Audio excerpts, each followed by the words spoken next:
Ассалаумағалейкум достым, қош көрдік. Бүгінгі тақырыпта өте маңызды. Жалпы адамның көп қуатын сорып алып кететін, ғалымдардың айтуы бойынша біздің осы мысалы 100% энергиямыз болса, соның 25%-і біздің шешім қабылдау, ойлау қабілетіміз, жалпы миымыз 25% біздің қуатымызды жейді екен. Енді соны біз азайту үшін қандай құралдар бар? Жалпы қалай қуатыңды сақтауға болады? Міне осы тақырыпта бүгін күшті видео сабақ болады деп ойлаймын. Жалпы қараңыз, адам таңертең тұрғаннан мынандай ұялы телефон секілді бізде бір 100% былай зарядка болады, қуат болады 100%. Кейбіреулерінде 100 болмауы мүмкін, себебі ол кеш жатып қалады, 5 сағат ұйықтайды, ұйқысы қанбайды, ода 80 болады. Мысалы, оның үстіне біреулер жаңа қонаққа барып бешбармақ жеп алды, сағат 11-12-де, сонымен үйге 1-2-де келіп ұйықтады, таңертең 8-де тұрды, ұйқысы қанбады. Ондайлардікі 100 болмайды енді, әрине, аздау болады. Ал егерде қарапайым адам толық ұйықтады, 7-8 сағат, жалпы ғалымдар айтады, 7-9 сағат аралығында адам ұйықтау керек дейді. Енді әркімнің организмі әртүрлі. Кейбіреулер бар, өзін жаттықтырып, көп жаңағыдай жаттығу арқылы 5 сағатқа дейін апарғандар бар. Но бірақ ол бірден өйтіп ауысуға болмайды, ол денсаулыққа зиян болады. Сондықтан бәрі жай-жайдан болады. Енді қараңыз, біздің өмірде көп жаңағы әлсіреп қалатыныңыз байқайсыңыз ба? Түстен кейін адам уже әлсіреп, жаңағы не істеріңді білмей, бір қоршың болмай жүреді. Әлсіреп қалсын, сағат 9-да, мысалы, көбінде адам 2-ге бөлінеді. Орыс тілінде айтқанда жавырынық, сосын сава деп айталады. Жавырынықтар таңертең ерте тұратындар, сава дейтін үкілер, олар кеш жататындар, кеш жатып кеш тұратындар. Енді мен біріншісінің қатарына кіремін, жаңа жавырынық дейді ғой, мен ерте жатып, ерте тұрғанды жақсы көремін. Себебі мен кешке қарай уже сағат 9-дан кейін ұйқысып, бір түрлі әлсіреп жүремін да, ұйқым келіп есінеп бастаймын. Міне, онда ұйықтап қалуым керек. Таңертең бірақ тауық сияқты ерте тұрамын, мен қуатым артып тұрады, сол кезде басым жақсы жасайды да. Ал мысалы менің жолдасым керісінше, ол балаға қарайды, жаңа балдардың бәрін жатқызып, реттеймін дегенше сағат 1-2 болады. Сонымен ол 1-2-де жатады, таңертең кішкене кешіректеу тұрады. Міне, адамдар әртүрлі болады да. Бірақ ол жаратылыстан емес, ол туылғаннан емес, ол әдет, ол қалыптасқан әдет. Мысалы, ол әйел адамдар көбі неге кеш жатады? Себебі жаңағы отбасының жағдайын жасаймын деп жүргенде кеш болады, сол күннен күнге оны қайталау арқылы неседі, оған әдет болып қалды.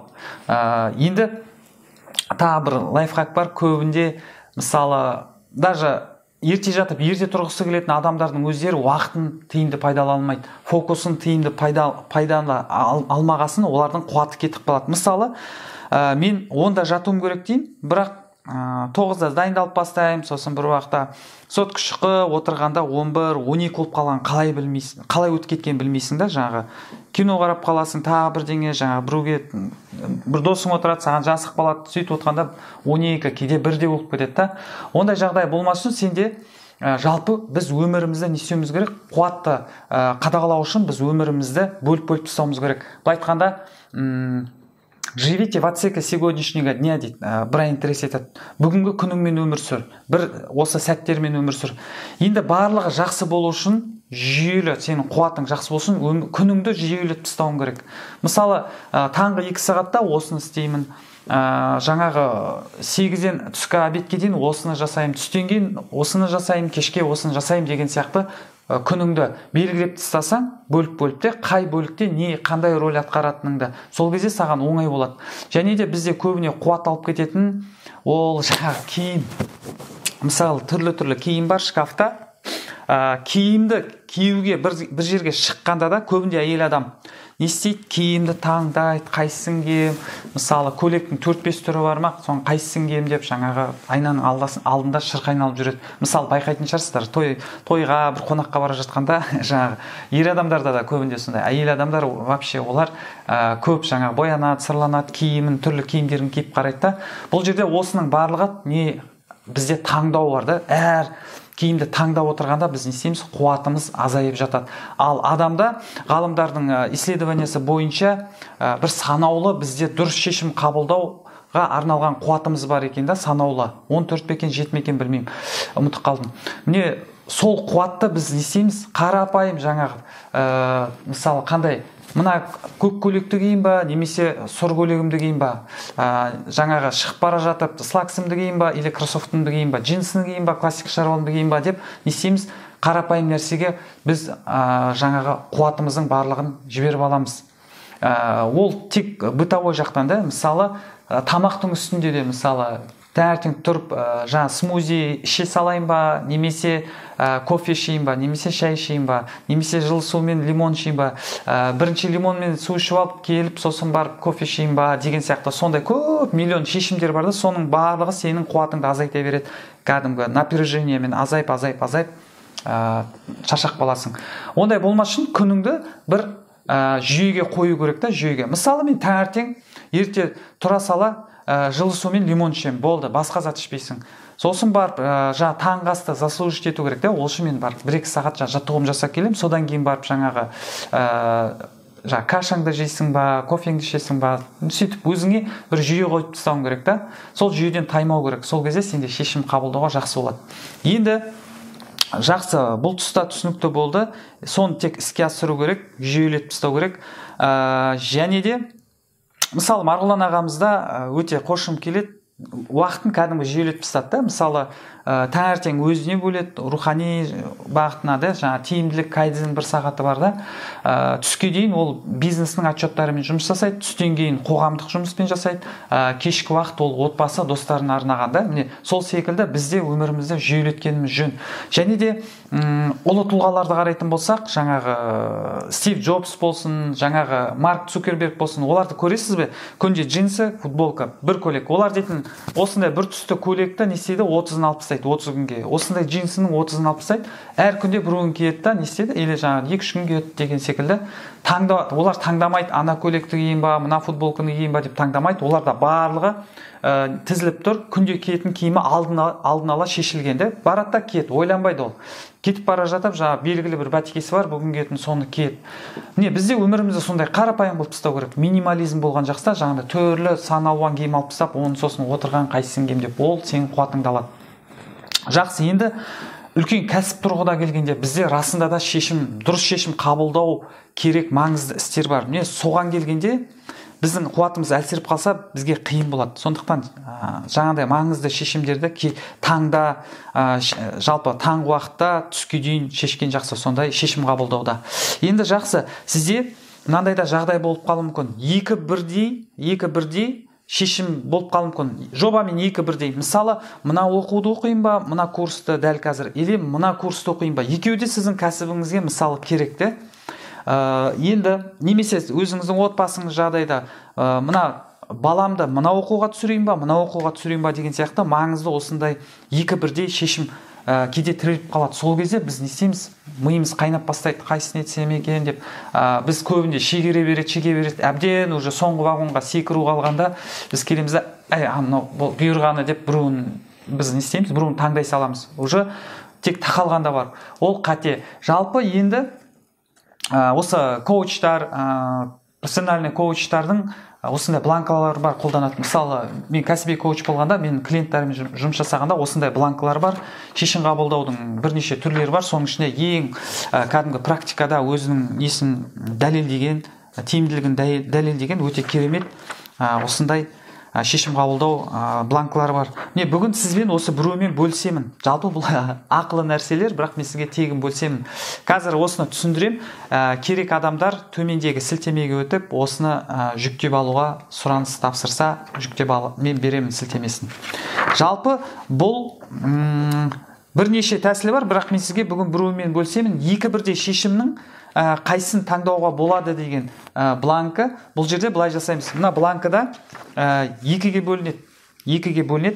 Бір жағына жаңағы бір шешіміңіз.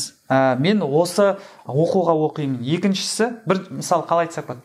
Мысалы екіге бөлейік те. Мынау ресейлік оқу маркетологтың, мынау қазақстандық оқу маркетологтың де қояйық та. Мысалы сізде таңдау ресейліктен оқиын ба, қазақстандықтан оқиын ба. Соны ортаға бөлесіңіз. Мына ресейлік бірінші, екінші қазақстандық дейсіз да. Енді осындай 4 сұрақпен жауап беріп, нақтысын табуға болады. бұл өте керемет тиімді кәдімгі өзінің нәтижесін берген бланкалар. Ол ойдан шығарылған дүние емес. Сондықтан осыны қолдансаңыз болады. Енді қараңыз, бұл жерде 5 ұпайдан тұрады.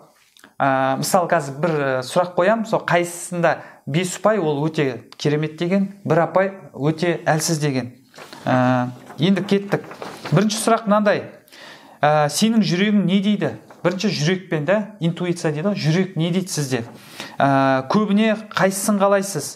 Мысалы, жүрекпен қарағанда интуициямен ресейлікті қалайсыз ба, немесе қазақстандық оқуды қалайсыз ба? Осыны кішкене ойланып, жүрекпен сезініп көрің да, интуициямен сезім. Кейде болады логикамен бір шешімді қабылдап тұрасың, бір интуицияң кішкене бір түрлі кейін тартып тұрған сияқты болады да. Міне, бірінші интуицияны қараймыз. Жүрек не дейді?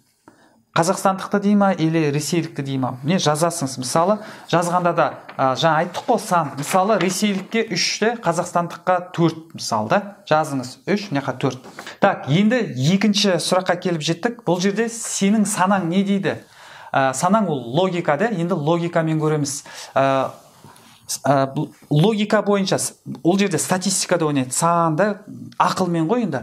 Қараңыз, сізге ресейлік оқуға түскен дұрыс па, или қазақстандық? Бұл жерде енді логиканы қос. Логикаға не жатады?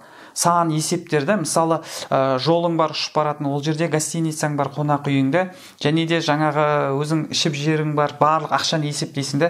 Ал неге барғанда, Алматыға барғанда, мүмкін тумаласың үйіне жатсаң, мынандай деген сияқты барлық есептерін, ұшып баратын, келетін ақшаларын бәрін есептеп, ақылға саласың бұл жерде.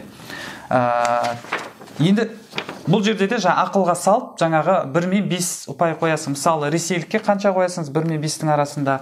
Қазақстандыққа 1 мен 5-тің арасында қанша қоясыңыз? Енді үшінші, сіздің ортаңызға қайсысы жақсырақ?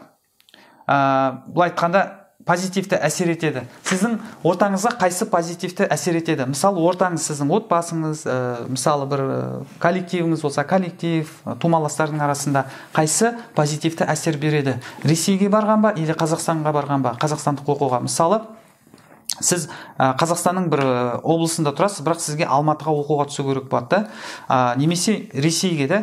Енді тумаластарың қай жерге барғанды қалайды? Енді көбінде мысалы, әке-шешең жаңағыда уайымдайтын болса, Ресейге барсаң таныс жоқ, бөтен ел деп уайымдайтын болса, ол уже кішкене жаңағы ұпай азаяды. Міне, сонымен тағы ұпай қоясыңыз ресейлік пен қазақстандыққа ұпай. 1 мен 5-тің арасында 1 әлсіз, 5 өте жақсы деген. Енді төртінші сұрақ мынандай. Келешекте сенің өсіп дамуыңа қайсысы көбірек әсер етеді? Жақын арада, алыс келешекте.